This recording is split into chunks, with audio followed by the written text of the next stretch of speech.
Now, ladies and gentlemen, here are Francis Langford and Lou Parker as John and Blanche Bickerson in The Honeymoon is Over.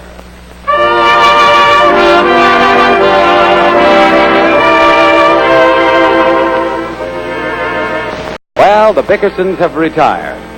Today was Blanche's birthday, and John celebrated, not wisely, but too well.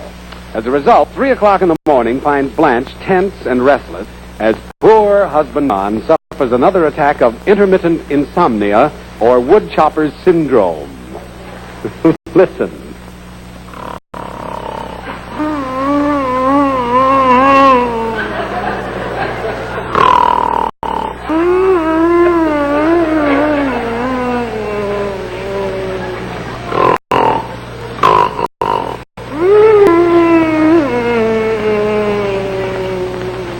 Sounds like he swallowed the thing.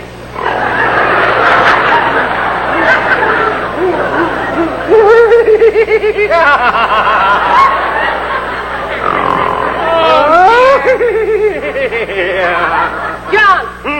Turn over on your side. Go on. Oh, stop it, stop it, stop it. Stop it, Blanche. What's the matter? What's the matter, Blanche?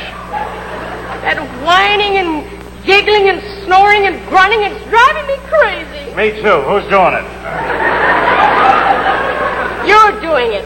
It amazes me that you can sleep at all with your guilty conscience. Not guilty. Put out the lights. Well, I'm going to talk tonight whether you like it or not. I don't like it. I know you don't.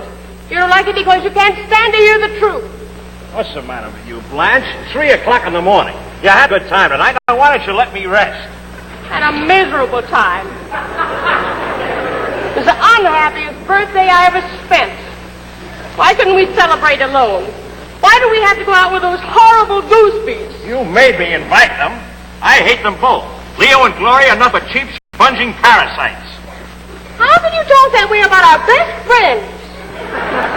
You just said they were horrible. Well, I was talking about Gloria. You needn't make believe you dislike her so much. What are you trying to start, Blanche? Never mind. I saw the two of you playing footsies under the dinner table. Footsies? Yes, footsies. I was not playing footsies. I was reaching for my shoe and I accidentally brushed against Gloria's calf. What were you doing with your shoes on? I had a bottle of bourbon strapped to my leg and I was trying to pull the cork out with my toes. Are you satisfied? No. The whole day started wrong. When you got up this morning, you didn't even wish me a happy birthday. You were sleeping and I had to rush to the office. You forgot it was my birthday. I did not. You always forget. You left it for me to arrange the party. I always have to do your chores. This is a one-sided marriage. One-sided? Yes. Who remembers to write to your folks? I do. Who remembers your friends on Christmas? I do. Who remembers you on Father's Day? Nobody. I'm not a father. Well, I can't take care of everything.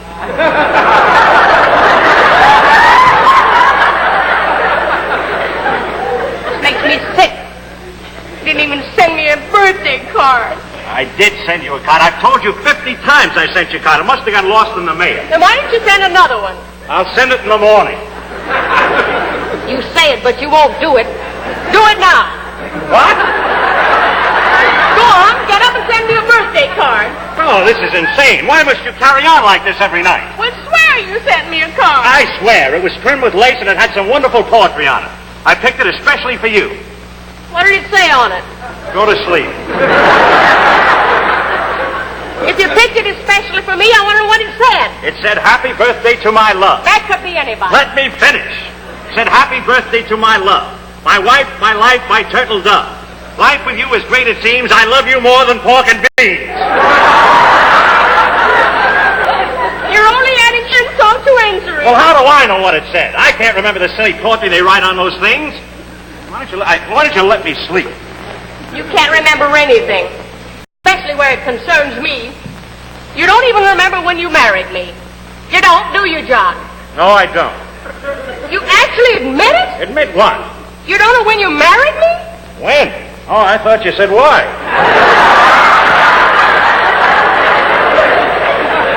Very funny. Oh, you're so funny, John Bickerson. I'm not funny, Blanche. I'm sleepy. Now, why don't you let me rest? torture me every year on my birthday? Am I so old and homely that you can't show any affection or sentiment? Can't you be a little indulgent? Nobody indulges more than I do. That's why you're so mean to me on my birthday. When I was 24, you forgot to send me a card. When I was 25, you forgot. Each year you forget. Right now it frightens me to think of my 35th birthday. Why? What happened? What do you mean, what happened?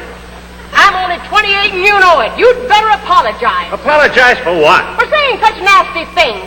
How old am I? 28. Then you do know it. I should know it. You've been telling it to me for the last 6 years. Oh, you wait. You'll pay for this. I'm warning you. You better say you're sorry. I'm sorry, I'm sorry, I'm sorry. You are not. I am, too. I'm the sorriest man that was ever born. Now, stop beefing and go to sleep. Sure, go to sleep. That's the way you end all arguments. Don't try to reach some agreement. Don't talk it out. I don't feel like talking. You never feel like talking. Actually, you haven't said anything to me since you proposed to me. I think I said too much then. You see, you're starting again. Do I ever say I'm sorry I married you? Do I ever forget your birthday? Blanche, I didn't forget your birthday. Is it my fault that the car didn't come? I bought you a present, didn't I?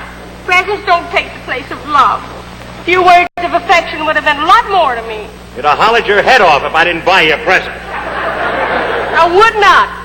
You had no right to go out and buy an expensive present. It wasn't expensive. It was the crummiest present I could find. Crummy is right. A home beauty outfit. Well, I can't use it. Go on, you can use it fine. You would buy a thing like that. Wrinkle remover. Freckle cream. Hair darkener. Chin reducing strap. What kind of a freak do you think I am, John? How do I know what was in it? Nobody would use it but a homely woman. Oh, go on, all women use it. They do not. Only the homely ones, and I wouldn't touch it. The sales girl at the drugstore said she used it, and she's not half as homely as you are. What? I mean, she's just as pretty as you are. Yeah, that's just about what happened. You walked into a drugstore, saw a pretty face, and didn't even know what you were buying. I didn't look at her face at all. Well, you can take it right back where you found it. It's the last time you'll give me a cheap old present. Cheap? Set me back $4. You know I've been longing for some new clothes. Why don't you get the $4 back, add a little money to it, and buy me an ermine wrap? Add a little money to it? You know how much an ermine wrap costs? Mel Shaw bought one for Louise. I don't care. I can't afford suspenders, and you want me to buy you an ermine wrap. Mel Shaw makes less money than you do.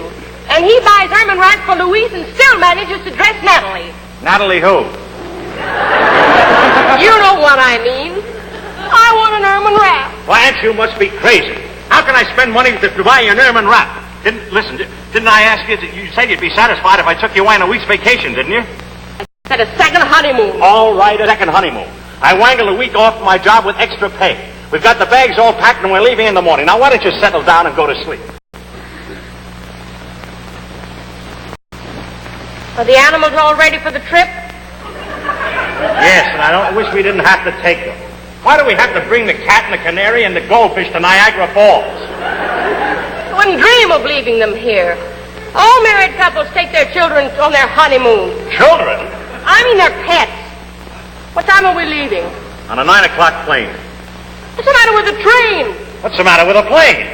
You know very well the cat gets there sick and the canary hates to fly. Well, the cat can hitchhike and the canary can take the bus. Oh, sorry. Now listen, Blanche, we're leaving on a plane or we're not leaving at all. I rented a special carrying case for the cat so he won't get airsick. What carrying case? That black one right there. You'll never get him in that thing. He's in it now. Well, what did you do that for? Why do you want to coop the cat up all night? It's like a prison. Poor thing must be terribly lonesome. He's not lonesome. How do you know? I put the canary in there to keep him company. John Bickerson! Oh, stop blowing your cork. The canary's in his cage.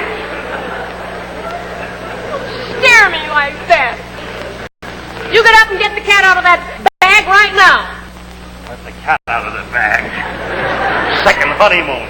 Oh, stop mumbling and hurry up. Come on.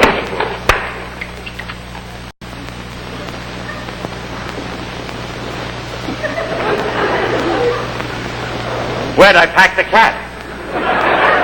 How do I know? You didn't know what you were doing when you came home from the party tonight. You and that bourbon.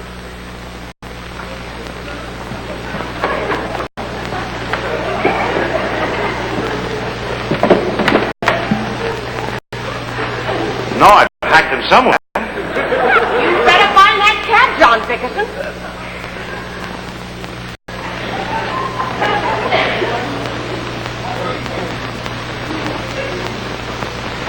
What happened to the goldfish? I changed the water and put them in the bathtub. Well, go see if they're all right. Go here, go there. I'm the only man in the world who's got flat feet from sleeping.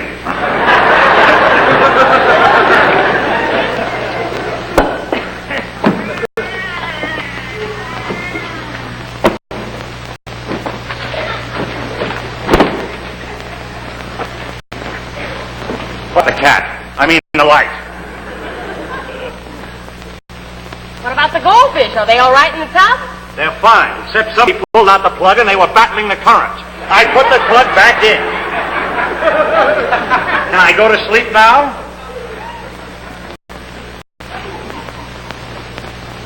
Did you put out the light in the kitchen?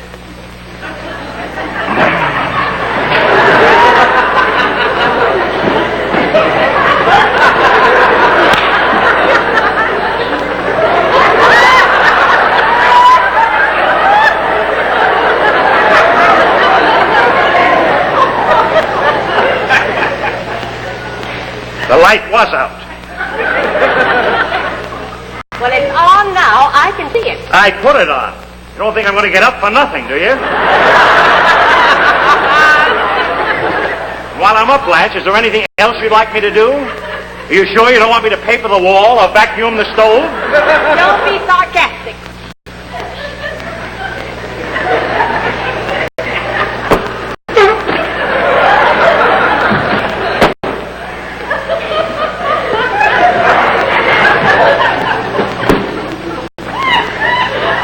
Put out the lights.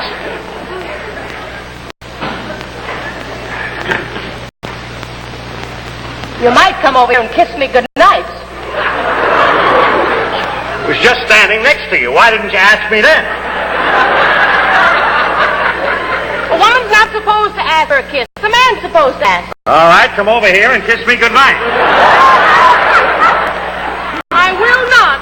I'll never kiss you again, and I'm not going to Niagara Falls. Why not? What have I done now?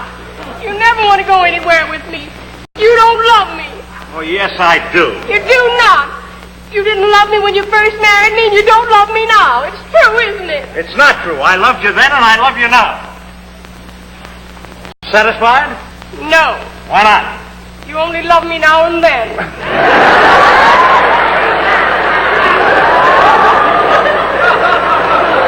Blanche, why are you carrying on like this? What have you done? Well, I've been thinking about this second honeymoon, and I don't think we can afford to go. Where's the money coming from? I told you I got an extra week's pay. We'll need that for the rent. I've got the rent. It's in the sugar bowl in the closet. No, it isn't. It is, too. I looked yesterday. You didn't look today. I bought a fur cape, a sheared beaver. A sheared beaver? Well, I'd rather have that than the trip anyway. It's a real bargain, John, and you know I'm a good judge of furs. Oh, sure. In the last 2 years, you bought a bald mink and a plucked skunk. Well, what's wrong with them? The mink stinks and the skunk shrunk. How much you pay for this latest jip? It's not a jip, and it only cost $160. It was only $90 in the sugar jar. Where'd you get the rest of the money? From the cream pitcher. Cream pitcher? I've been saving that dough all year to pay the premium on my life insurance policy. Oh, don't get hysterical. Everything is taken care of. What do you mean, taken care of? If I don't send that money, they'll lapse my insurance policy. No, they won't. I've already written a letter to the insurance policy. The company had told them to deduct it. Deduct from what? From the money they'll owe me when you drop dead. I see. Good night. Oh, what's the use? You can't do anything.